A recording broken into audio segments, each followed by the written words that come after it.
আজ কথা বলবো বিখ্যাত চলচ্চিত্রকার অভিনেতা রবি ঘোষকে নিয়ে। জেনে নেব তার সংক্ষিপ্ত জীবনী। বাস্তবে তিনি কেমন ছিলেন, তিনি কি খেতে পছন্দ করতেন, কেনই বা তিনি চলচ্চিত্র জগতে আসলেন। না, কোথাও পেলাম না। ডাক্তারখানা নাই। 1931 সালের 24শে নভেম্বর কোচবিহারে এক মামার বাড়িতে জন্মগ্রহণ করেন তিনি। পুরো নাম রবীন্দ্রনাথ ঘোষ দস্তিদার। 5 ভাই বোনদের মধ্যে তিনি ছিলেন দ্বিতীয়। 1949 সালে সাউথ সাবওয়ার্ন মেন স্কুল থেকে তিনি ম্যাট্রিক পাস করেন। বিজ্ঞান বিভাগে ইন্টার পাস করে ভর্তি হন আশুতোষ কলেজে। তবে জীবনে অভিনেতা নন, বডি বিল্ডার হতে চেয়েছিলেন তিনি।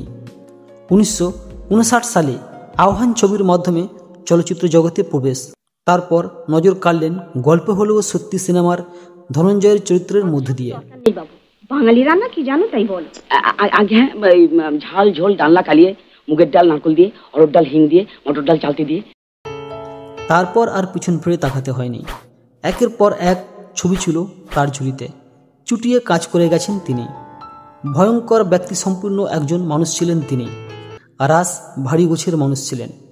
প্রয়োজনের বাইরে একটিও কথা বলতেন না তিনি।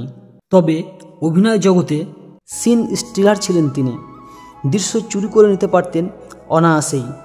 তিনি ছিলেন খাদ্যরসিক, খেতে খুব পছন্দ করতেন এবং খেতে খেতে খুব ভালো কথা বলতে পারতেন। তার প্রিয় খাবার ছিল লুচি আর পাঁঠার মাংস। পর্দায় যাকে দেখলে 8 থেকে 80 সকলেই মুখ ফুটে উঠত হাসির জোয়ারে, কিন্তু বাস্তবে তিনি ছিলেন একজন রাস ভারী গোছের মানুষ। গুপি গাইন বাঘা বাইন এ ছবি ছিল ওনার জীবনের একটি মাইল ফলক। এ ছবিতে ভীষণ জনপ্রিয়তা লাভ করেন তিনি।